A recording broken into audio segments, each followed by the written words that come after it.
José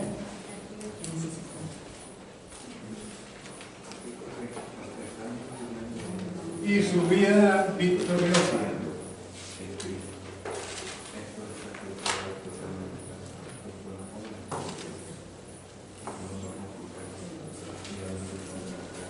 José y su vida victoriosa. ¿Quién era José? José era bisnieto de Abraham.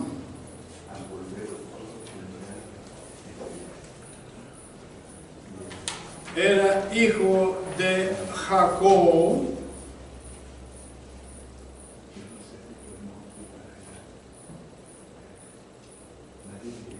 Estoy mencionando patriarcas. Abraham, su nieto Jacob, su hijo Isaac y el bisnieto de Abraham, José. Eso lo tiene en la Biblia, no tiene que apuntarlo. En la Biblia está eso. Bueno. No es José, es José.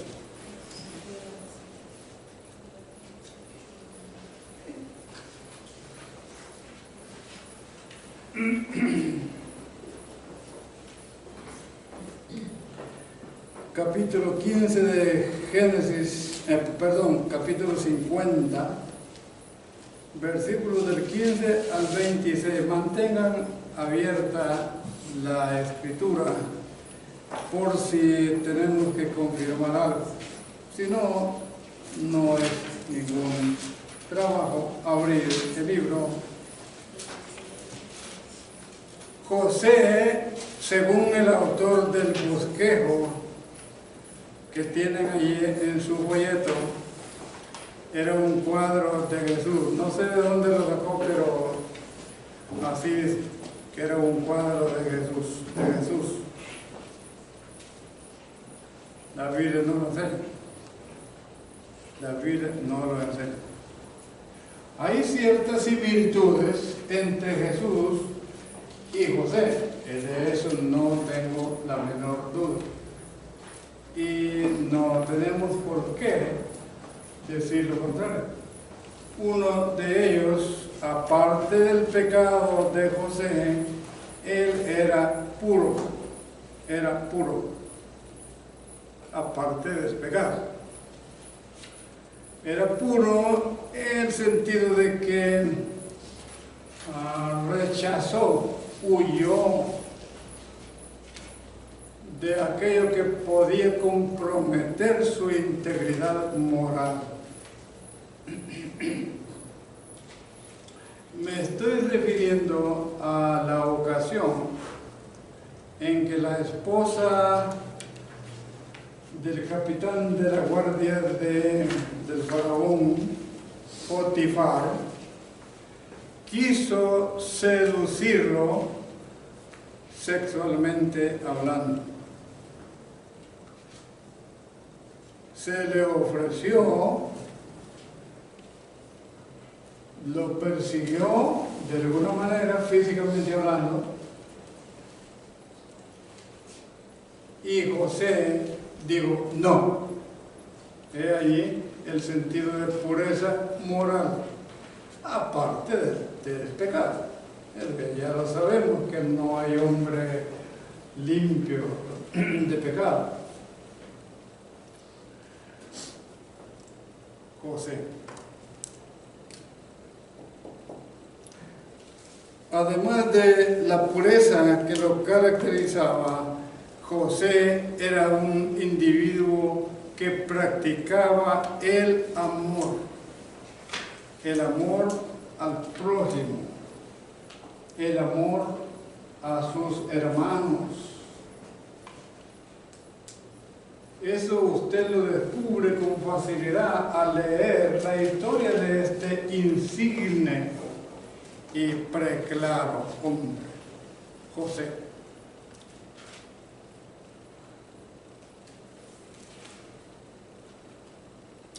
Además, era un hombre fiel. La palabra fiel, hermanos, se deriva de fe.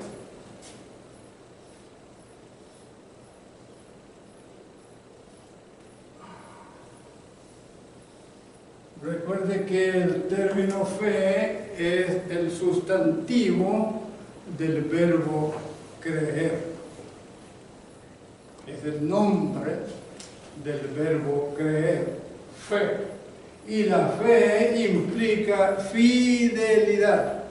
Si alguien no es fiel, entonces el tal no tiene fe. Y hay mucha infidelidad de parte de nosotros, los que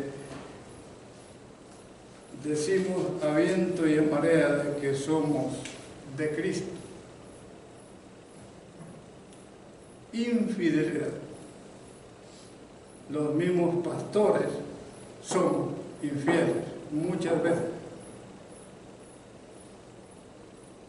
porque no nos ajustamos a los dictámenes de Dios estampados en su palabra. Ejemplo: Jesús, al dejar este mundo, objetivamente hablando, dejó una tarea a la iglesia. Y esa tarea es la evangelización del mundo. Pero ni los pastores ni los demás miembros de la iglesia estamos haciendo esa obra. No. De vez en cuando salimos de allí esporádicamente a hablar de Cristo, pero eso no es lo que se requiere. La idea de Jesús, ¿han visto ustedes esta palabra en la Biblia?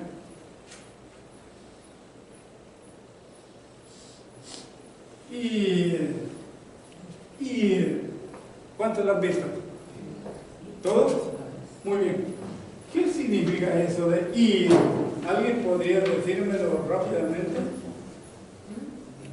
¿Qué significa ir? Hablando de la tarea evangelística.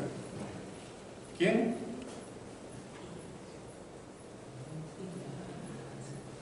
¿Qué significa ir? Sí, Mandamiento. Mandamiento. Pero desde el punto de vista dinámico, práctico, ¿qué significa eso? Ir como ir a la persona. Hacer. Vamos a ir por partes, ¿sí? Como ir a la persona, o sea, como actuar, me explico. Actuar, exacto. Hermano, Ir a la persona, motivar a la persona, hablar de Cristo. Sí, ok. Para salir de este callejón donde nos metimos, porque soy bueno para meter a la gente en callejón.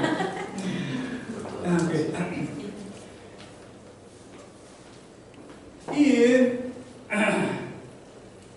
hasta cierto punto, no lo negamos, es un mandamiento, hasta cierto punto, pero la idea no es de un mandamiento, la idea es más bien de una necesidad y responsabilidad. Esto significa no que yo estoy en mi casa y me han dicho que debo evangelizar, entonces dejo mi casa y voy a donde está el inconverso, y le hablo de Cristo. Esa no es la idea. No es la idea de que yo voy. La idea es que mientras usted y yo vamos por la vida no importa dónde. Mientras vamos por la vida, allí tenemos que hablar del más maravilloso chisme. Y digo uso la palabra chisme en un sentido correcto, en el sentido de decir al oído, decir un tanto a escondidas. Y la idea es que los apóstoles y demás discípulos de Jesús, al ir y compartir el Evangelio, se exponían a la represalia de los enemigos. De ahí la idea de decir al oír el mensaje.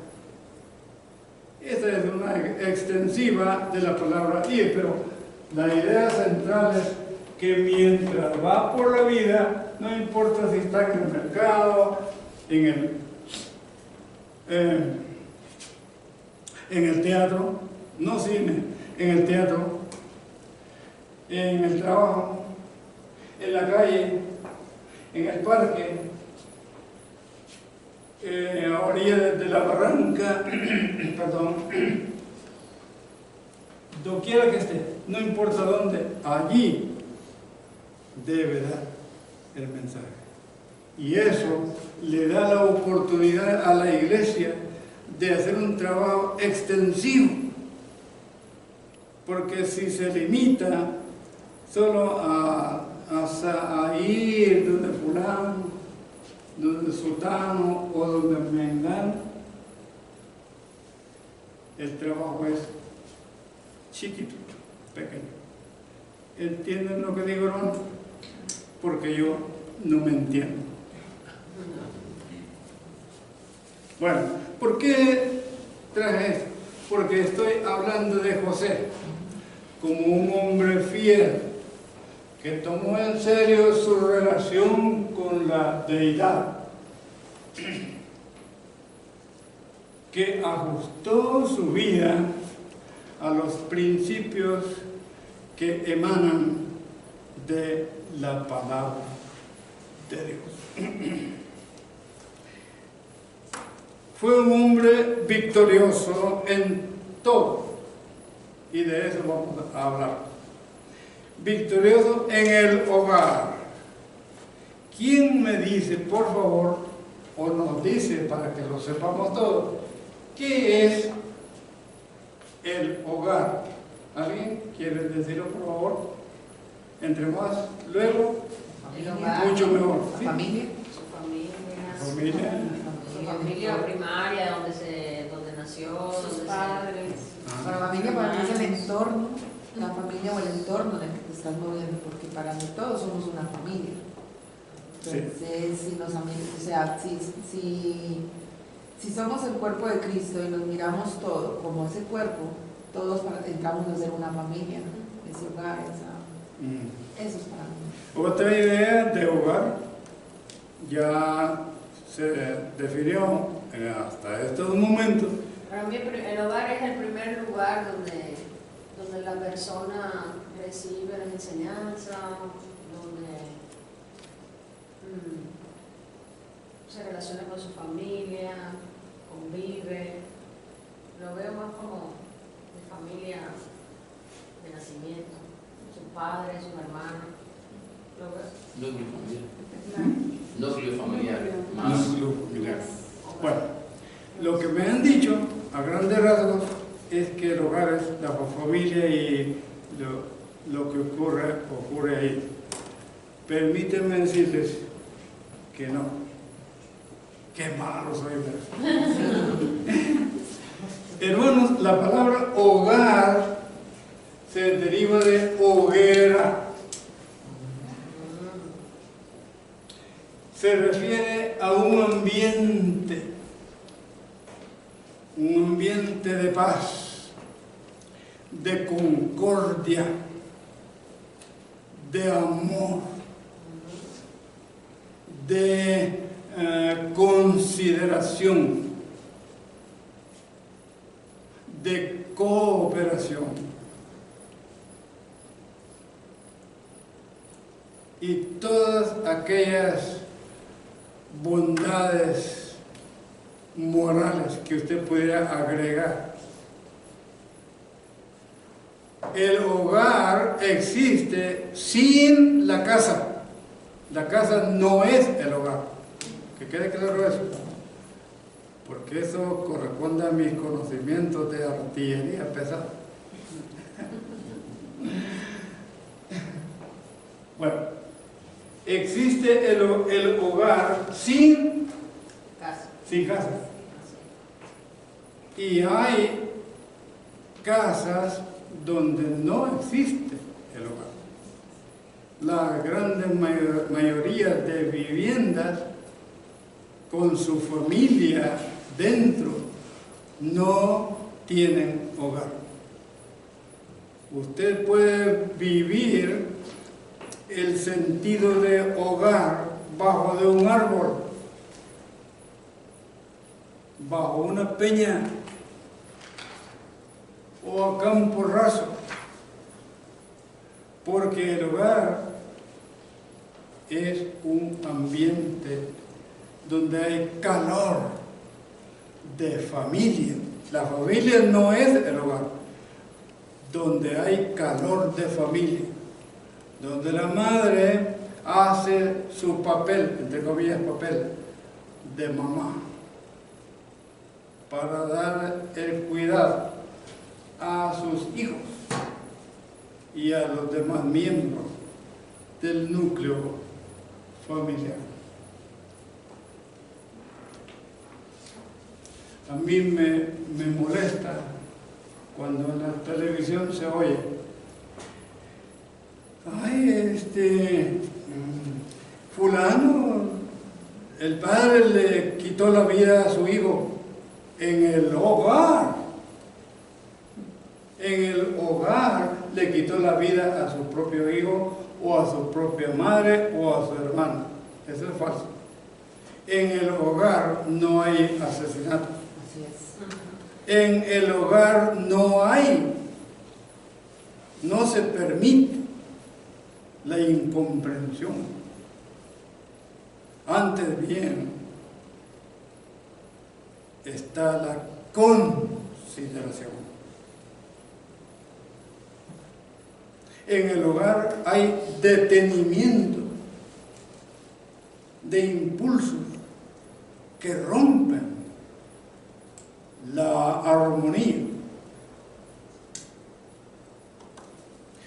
Por eso que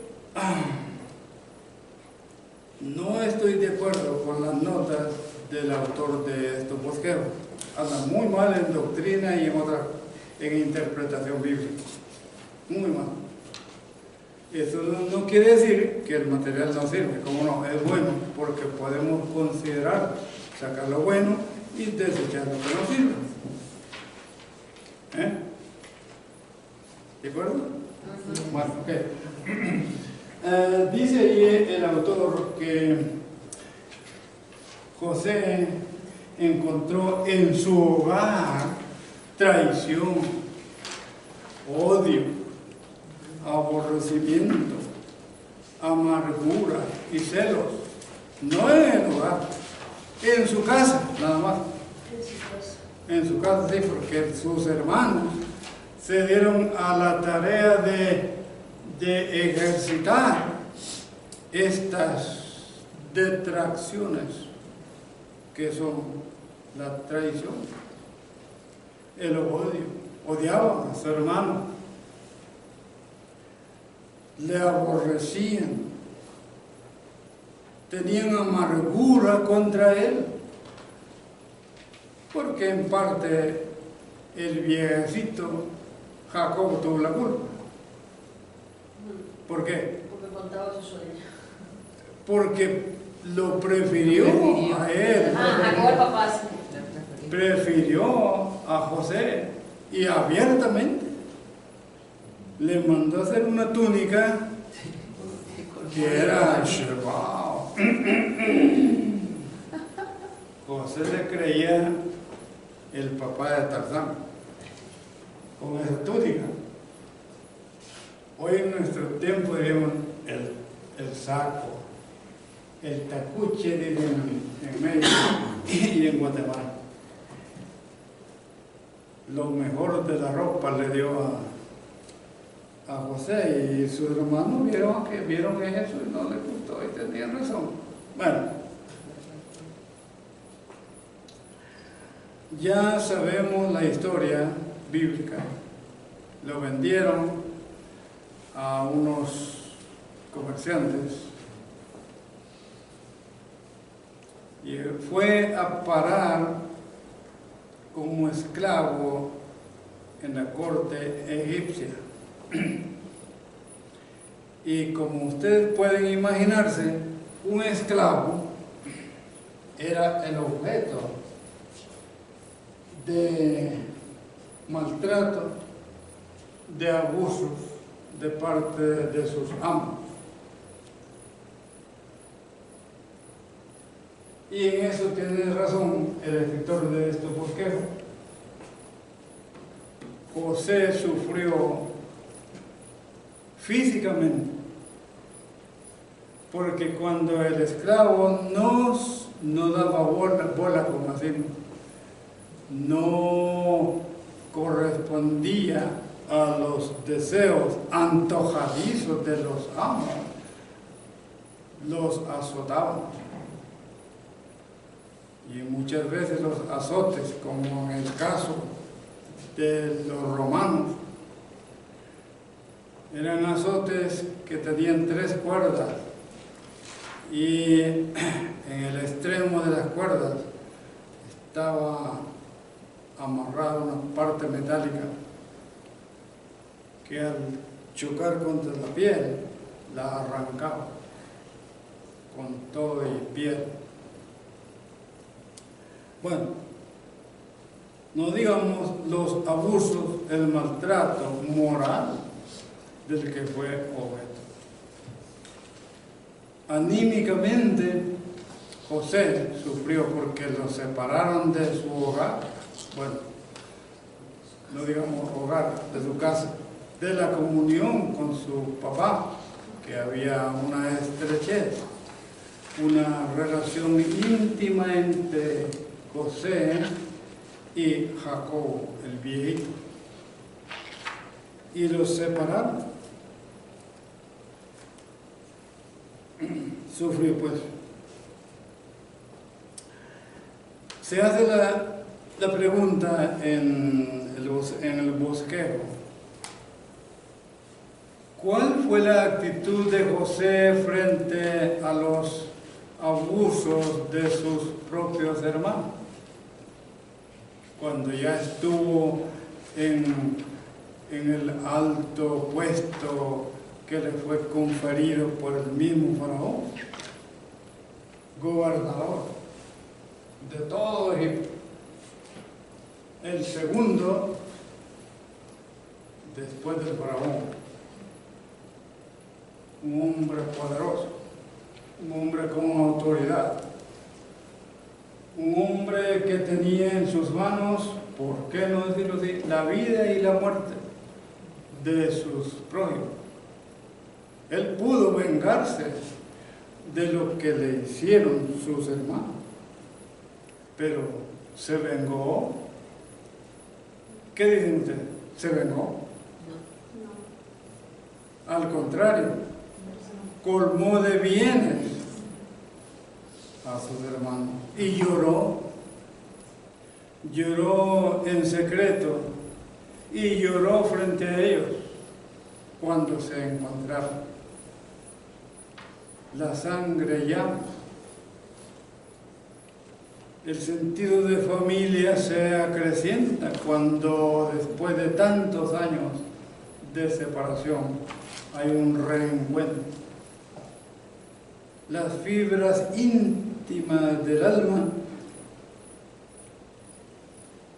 se levantan, por decirlo así, y corren a dar el abrazo fraternal aún aquellos que han hecho daño, que han actuado mal.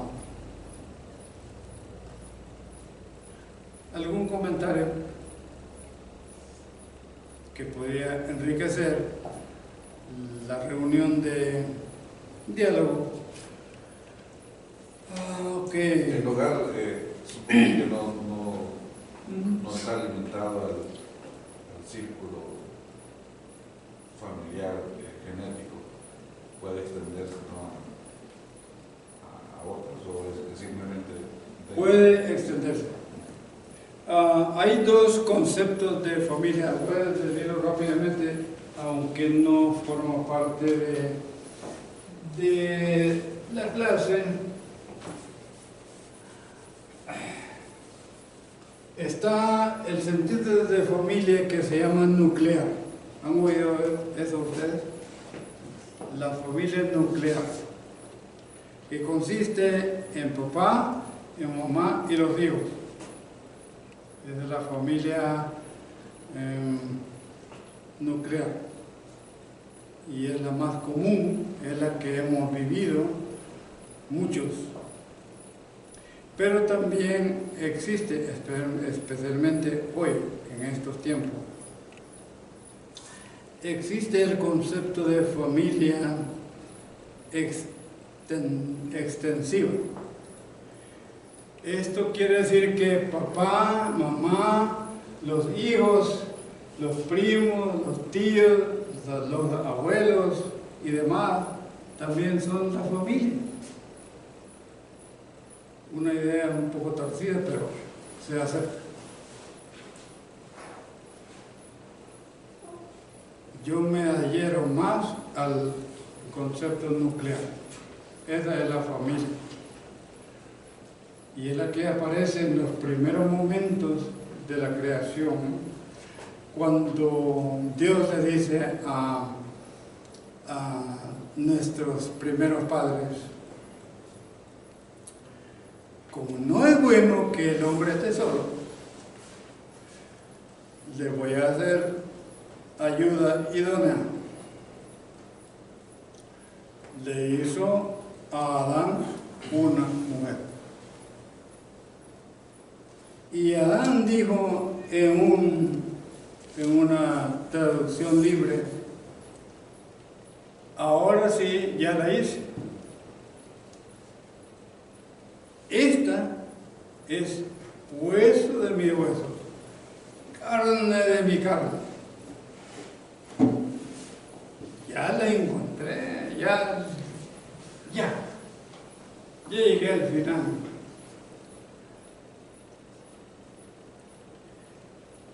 Bueno, por esa razón de que el hombre encuentra su media naranja, el hombre encuentra completud cuando se une a su mujer y la mujer se une a su marido. Hay completud. Llegan a ser completos, pues. La mujer sin el hombre no es completo, le falta. El hombre sin la mujer no es completo, le falta.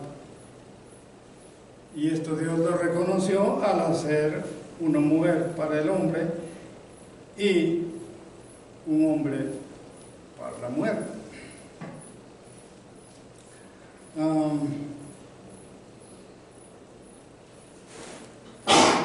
Salud necesita agua, limón y jabón. Sí, en serio, cuando estornuda uno hay que lavarse la nariz y se acabó el problema. Por lo menos a mí me funciona.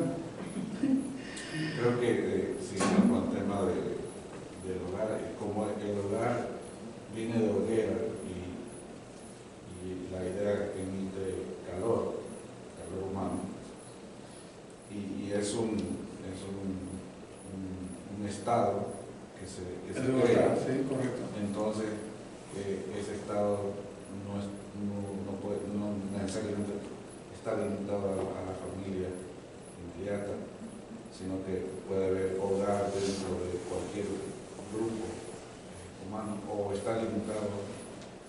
círculo ingeniero? No es delimitado, pero se da en ese círculo pequeño, que es la familia. Por eso traté los dos conceptos de familia para que apliquemos mejor la idea de hogar. Pero tiene razón, si en mi casa hay un hogar, el que llega, aunque sea extraño, deben de encontrar un ambiente propicio para el ejercicio de los más caros anhelos del corazón.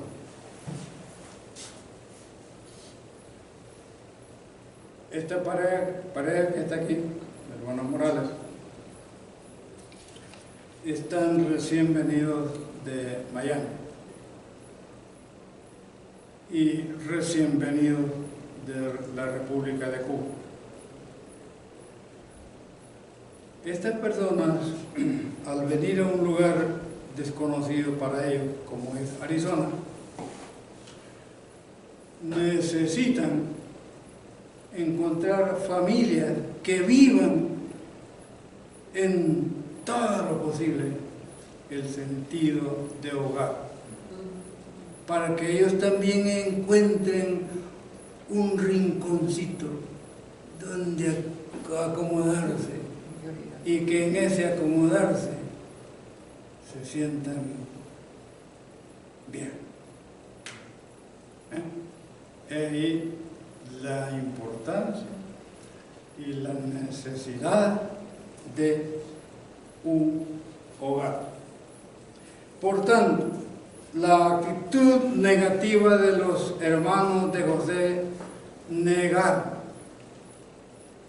que José fue victorioso en el hogar. Negaron en un alto porcentaje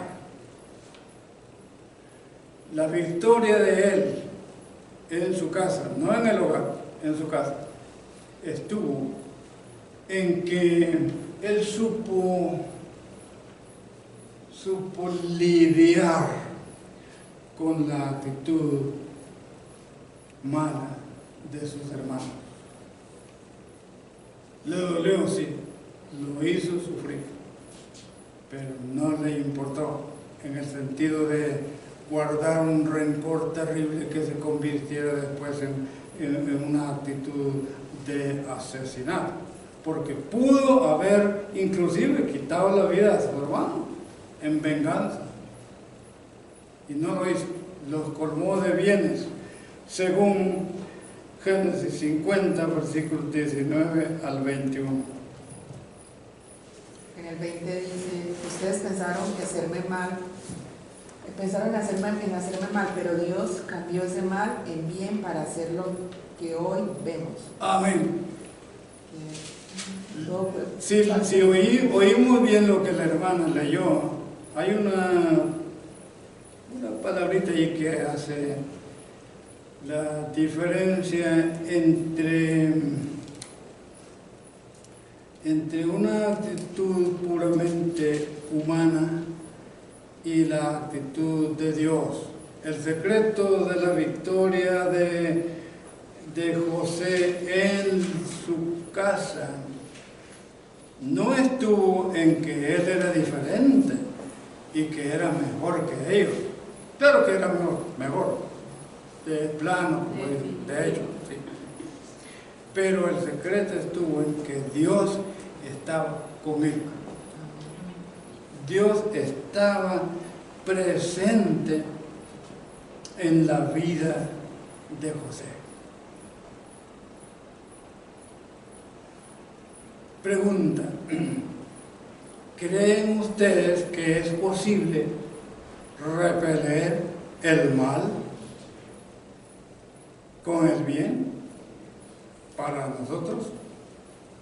¿Qué dicen? ¿Sí o no? Sí. ¿Será Sí. posible? Sí.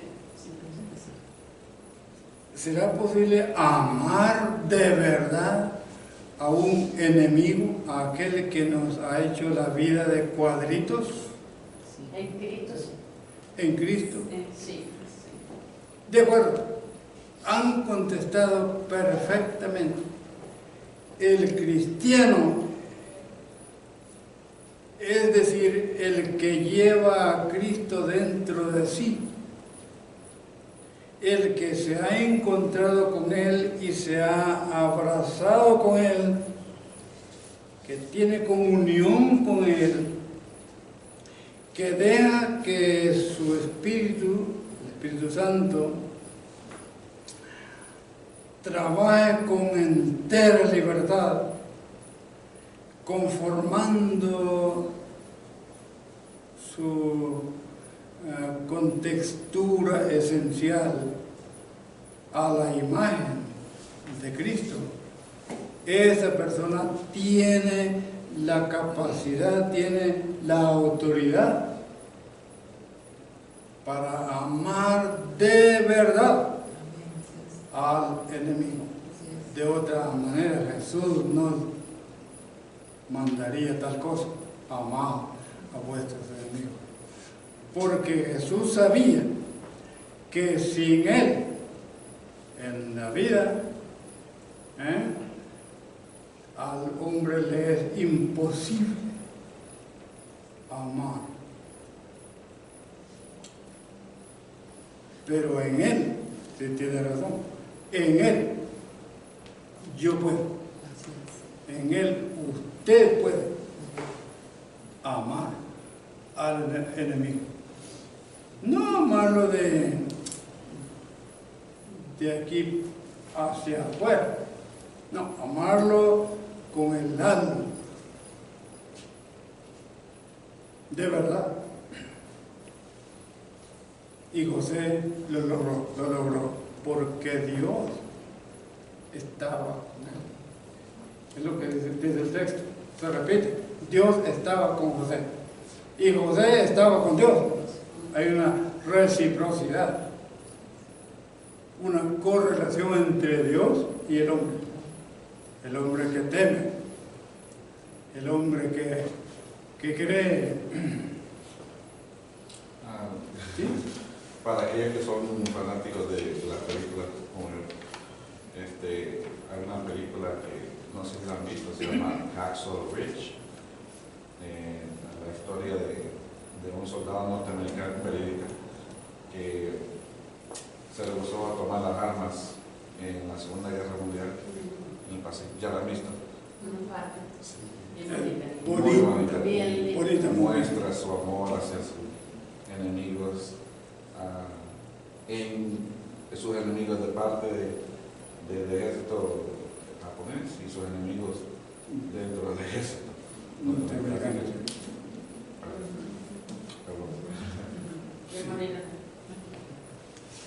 Hablando de las victorias, o la victoria de José, se habla aquí de su victoria en la tribulación. ¿Qué es tribulación? ¿Alguien quiere decirlo? Vamos a ver usted, ¿no? Pruebas, dificultades, todo lo que estamos pasando es adverso a lo que queremos vivir. Muy bien. Una tribulación de fe en la cárcel, pues nadie quiere estar en la cárcel. ¿Alguien quiere agregar qué es tribulación? Cuando estamos siendo pasados por procesos que no queremos, o sea, cuando estamos sufriendo o pasando momentos difíciles y que no queremos enfrentarlos, entonces estamos siendo atribulados por parte de estos problemas que se nos llegan, para ser, no sé si para ser mejorados o para ser probados, pero con un fin. Llegan las atribulaciones, los malos momentos. Lo que dijeron está bien, porque hablaron de la expresión práctica de la tribulación. Sin embargo, yo puedo agregar un poco. La palabra tribulación quiere decir triturar, moler, Tribulación es triturar, es moler. Y José fue victorioso en la tribulación. La idea es que José fue molido.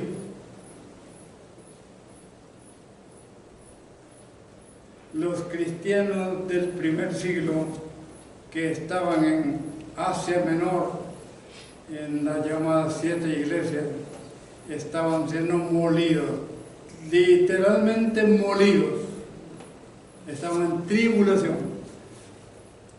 Nosotros prácticamente no estamos tribulados. En algún sentido secundario, como ustedes lo expresaron, problemas aquí, problemas allá en la cárcel, sí, problemas, pero no es prácticamente tribulación. Podemos llamarle así, no importa, está bien.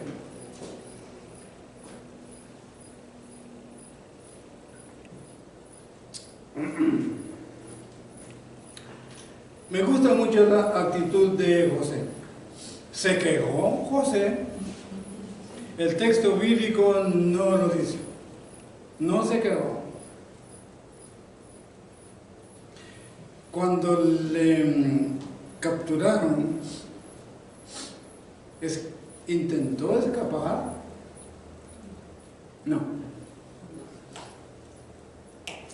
¿Quiso suicidarse cuando las cosas se pusieron color de hormiga? No.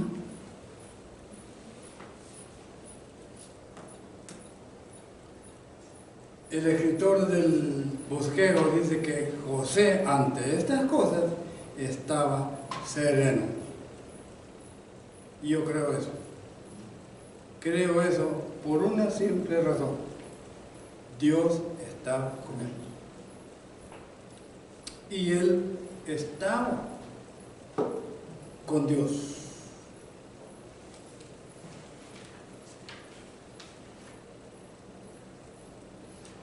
¿En qué estuvo el secreto de su victoria sobre estas situaciones adversas? Esta es una pregunta que ya hemos contestado muchas veces en esta hora, pero todavía hay algo más que decir.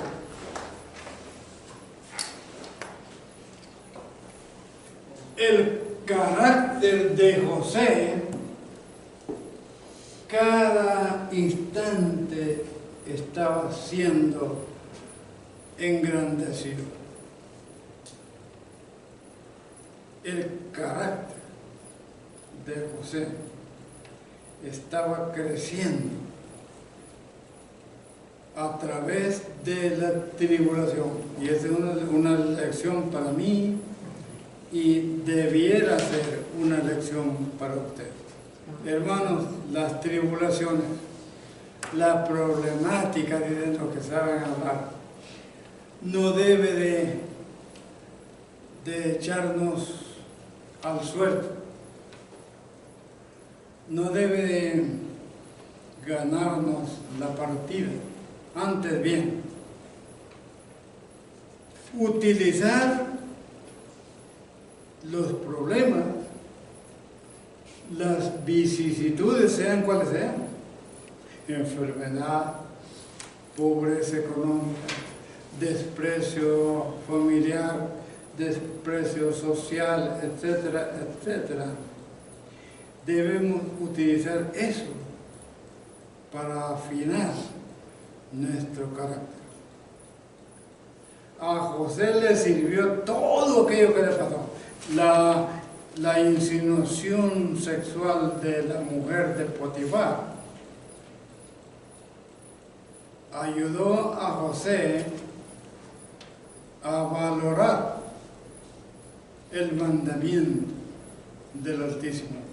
Le ayudó a valorarse a sí mismo, a probarse a sí mismo si en verdad tenía temor.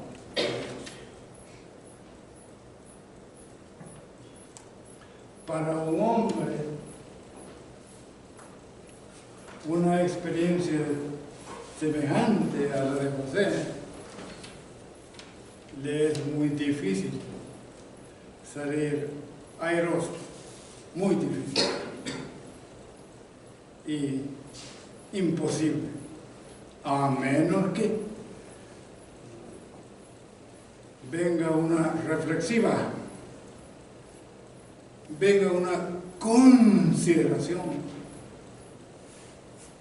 de las consecuencias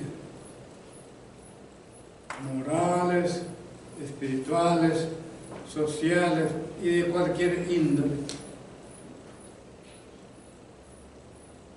José hizo eso, consideró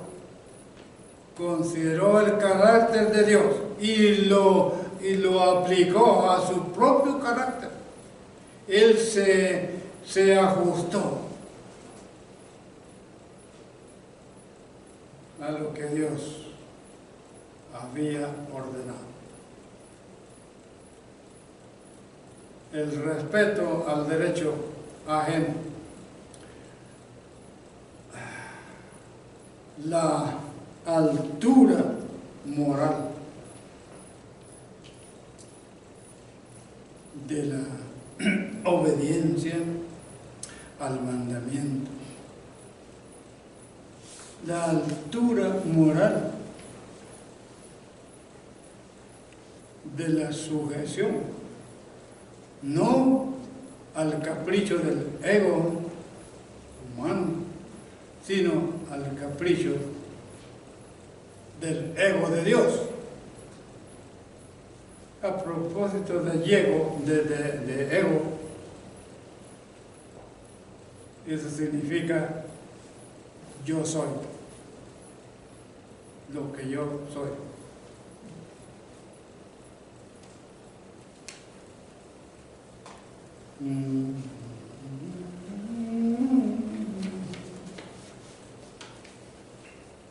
Dios estaba con José. Y para terminar vamos a la victoria de José en la prosperidad. Ya dijimos que José en Egipto, además de las tribulaciones por las que pasó, Dios premió su fidelidad y lo engrandeció sobremanera. Ya dijimos que fue el segundo en el mando del imperio egipcio, que era el más poderoso de su época.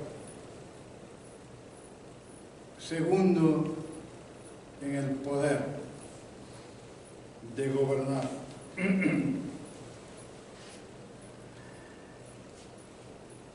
José tuvo a su disposición la vida entera de todos los egipcios, excepto la del faraón. Así, tanto era su poder. De seguro que José tuvo también a mano llena riquezas, las riquezas que Egipto podía brindarle: oro, plata, una suntuosa mansión. ¿Cuántos vieron una serie que se llama José de Egipto? Ahí usted puede ver algo de lo que estoy diciendo. Me gustó mucho, me gustó mucho. Ahora estamos viendo, ¿cómo se llama? La tierra prometida. ¿Cuántos lo están viendo? Vi alguna parte. La están dando. Muy buena, muy buena. Y si usted no la está viendo, ha pecado. Hermano, Y ya pudieron pasar el mar. Ya comenzaron. Ya los sacerdotes entraron al agua. ¿Pasarán Sí. o no pasarán? ¿Eh? ¿Pasarán o Sí, no pasarán? sí.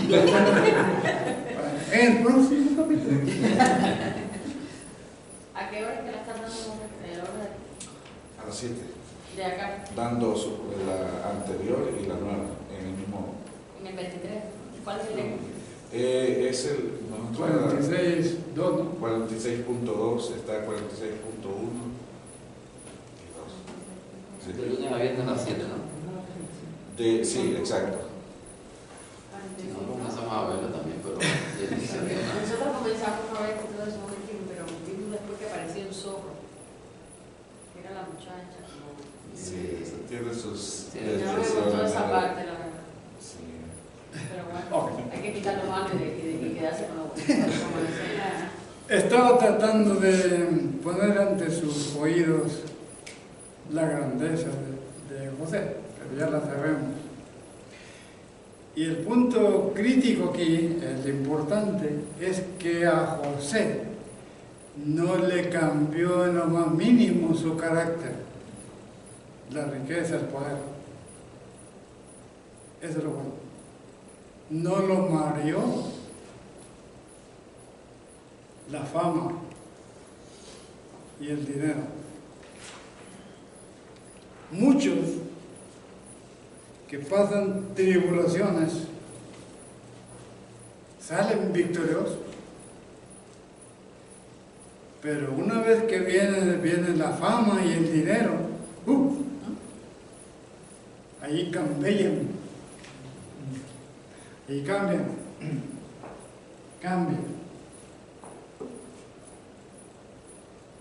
Si antes, debido a los problemas de la vida, estaban, ahora no.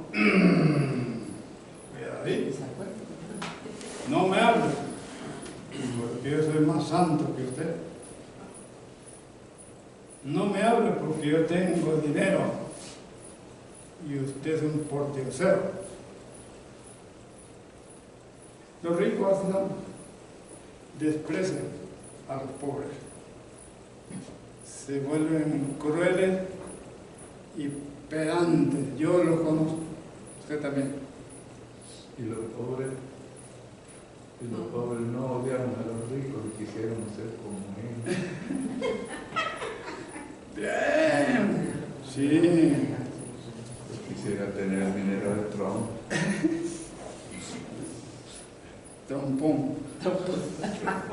Un trompo. En El Salvador usa la palabra trompo. Ok. Hubo un hombre, y esto aparece ahí en sus notas, un hombre que estaba prosperando. Y le digo, ore por mí.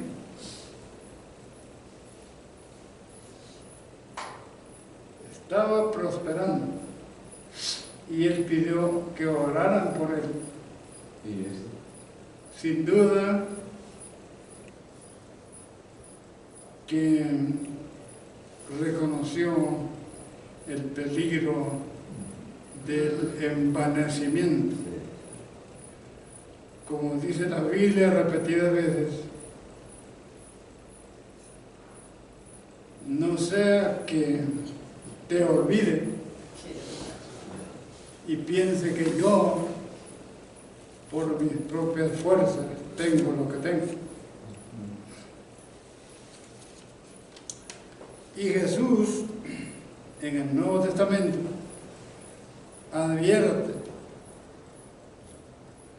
a los que ya están pasando por una época de bonanza, véame por favor la señal, para los que están en una época de bienestar y que este bienestar se va acrecentando. Él dice, cuidado, tengan mucho cuidado cuando los hombres digan de ustedes, ay, qué buena gente, ay, que don fulano aquí, que don fulano allá. Eso es peligroso, porque puede envanecer y pecar contra Dios, hasta creerse que uno es Dios, como le pasó a Satanás. Satanás se enorgulleció de tal manera que pensó que podía ser Dios y se rebeló contra el Creador y arruinó su vida a tal punto de que llegará el momento en que sea lanzado al infierno. ¿Preguntas? ¿Alguna aportación? ¿Alguna idea? Tengo ¿Qué una puedo? pregunta a criterio personal. ¿Perdón? No, tengo una pregunta a criterio personal. Pues, Sí, sí, está bien. que soy más inquieta. Podríamos decir que José, viéndolo de ahorita desde más profundo,